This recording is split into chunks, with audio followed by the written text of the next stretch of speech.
Hey guys, welcome to my channel. আমি প্রীতি, আমি তোমাদের জন্য নিয়ে চলে এসেছি নতুন একটা ব্লগ।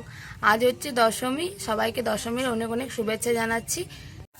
দেখতে দেখতে 4 দিন পেরিয়ে গেল, এই কবেই মাকে নিয়ে এলাম দোলাতে। আবার আজকে দোলা বিজয়া আছে, তো সেখানেই যাব। চলো মন্দিরে যাই, যতটুকু পারবো ভিডিও করব। চলো দেখতে থাকো। আর তার আগে কুটকি এখানে ঘুমাচ্ছে, খেয়ে দিয়ে ঘুমা। 365 দিন অপেক্ষা করার পর সেই 4টা দিনের জন্য আমরা অধীর আগ্রহে বসে থাকি। আবার 365 দিনের অপেক্ষা শুরু। দশমীর দিন মায়ের বিদায় বেলা। আমাদের মা থাকবে, দোলাটা বিসর্জন হয়। আর এখানে বাড়িতে পঞ্চমী হয়, তাই একটা মনসা ডাল পোতা হয়, তো সেটাই তোলা হচ্ছে। সেটাই মায়ের দোলা বিজয়ার সাথেই মনসা ডালটাও বিজয়া করতে হয়। এটা হচ্ছে দশমীর সকালের লুক। কুর্তি পরেছিলাম, মন ভারাক্রান্ত থাকে মায়ের বিদায় বেলা। আমরা মনসা ডাল নিয়ে নিয়েছি, এটা আমাদের পঞ্চমী হয়, তখন এটা পোতা হয়, এখন বিজয়ার দিন বিসর্জন করা হয়। তো চলো আমরা যাচ্ছি।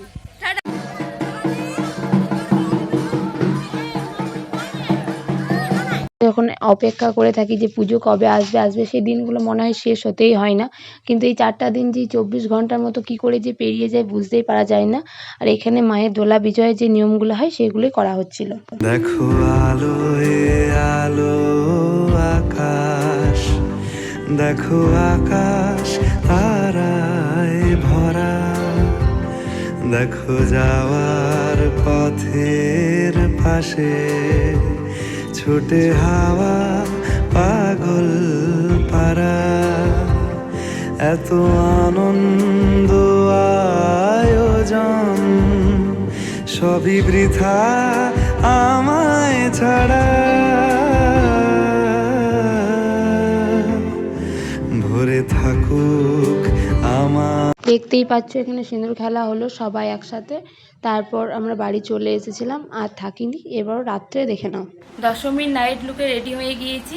আর দশমীর নাইট লুক আমাদের আজ বিজয়া হয় না মায়ের, আমাদের ত্রয়োদশীর দিন মায়ের বিজয়া হয়। তো এখনো 3 দিন হাতে সময় আছে, আনন্দ করা মা আছে এখনো।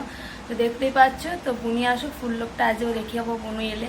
এটা হচ্ছে আমি দশমীর নাইট লুক। সেদিন রাত্রে আমাদের গ্রামে কুইজ কম্পিটিশন হয়েছিল, সেই অনুষ্ঠানগুলোই দেখছিলাম, আর কিছুই করিনি, তাই ব্লগ শ্যুট করা হয়নি। তো ব্লগটা দেখতে থাকো, এরপর একাদশী ব্লগ আমি এখানেই অ্যাড করে দেবো। এটা হচ্ছে একাদশী দিন সকালে ভাইপো মস্তানি করছিল, তো দেখে নাও খুনসুটি করছিল। একাদশী নাইট লুকে রেডি হয়ে গিয়েছি। আজকে বাড়ির সবাই এসেছে, তো খুবই মজা হবে, সব কাজিন চলে এসেছে। চলো দেখতে থাকো। একাদশী দিন সেরকম কিছুই ব্লগ করিনি। বাড়ির সবাই গিয়েছিলাম, সব ভাই বোনেরা এসেছিল, সবাই মিলে ফটো সেশন করছিলাম। তারপরে একটা অনুষ্ঠান হচ্ছিল নৃত্যনাট্য, সেটা একটু দেখেছিলাম, তাই বাড়ি চলে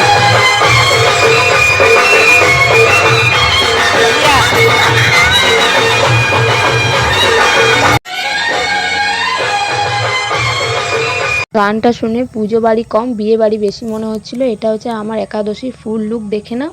এরপর আমি দ্বাদশী ব্লগটা আমি এখানেই অ্যাড করে দেবো।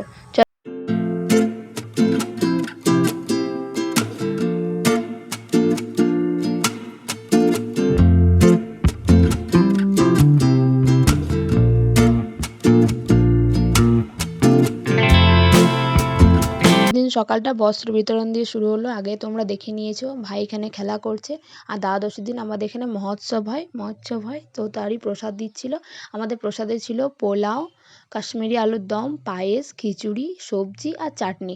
অনেকই লোক হয়েছিল, বাড়ির তো সবাই এসেইছিলাম। তো এইটুকুই ব্লগটা করেছিলাম। এরপর রাত্রিতে ব্লগটা দেখে নাও।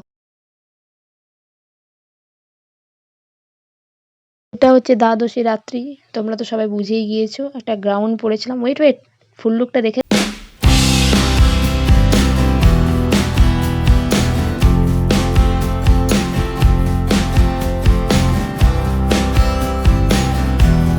ফটো সেশন শুরু। এখানে সোনামণি ছবি তুলছিল। সেদিন দাদাকে খুব জ্বালিয়েছি যে ছবি তুলে দে, অনেক ছবি তুলেছিলাম।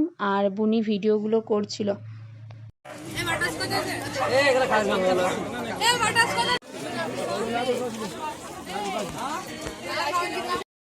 সেই দিন ইচ্ছে মতো পরপর অনেকগুলো আইসক্রিম খেয়ে নিয়েছিলাম। সেই দিন কিছু বুঝিনি যে পরের দিন কি হতে পারে, তাই পরের দিন জ্বর চলে এসেছিলো ত্রয়োদশীর দিন, তাও ওষুধও খেতে হয়েছে এরকম। আর রিকদা আইসক্রিম খাচ্ছিল, একটা ভিডিও নিয়ে নিয়েছি তাই হাসছিল। বুনি বলছে আমি আইসক্রিম খাবো, একটা ভিডিও টেক নে। আর এই দিকটা পুরোটাই খাবারের স্টল বসেছিল। আর আমরা এখানে ছবি তুলতে এসেছিলাম, সবাই সেলফি, মনের সুখে সব সেলফি তুলে নিয়েছিলাম। যার একটা দিন হাতে আছে, তারপর পুজো শেষ আর এখানে বাউল হচ্ছিল, সেই অনুষ্ঠানটাই দেখছিলাম। সে ভিডিও ক্লিপটা দেখতে ভুলে যেও না, আশা করছি হাসি লাগবে। সব নিজের মতো ছবি তুলছে, তো কেউ বুঝতে পারেনি যে তার সেই মুহূর্তে ভিডিও হচ্ছিল। তো আমার তো দেখে খুব হাসি পেয়েছে, তো তোমরা দেখে নাও।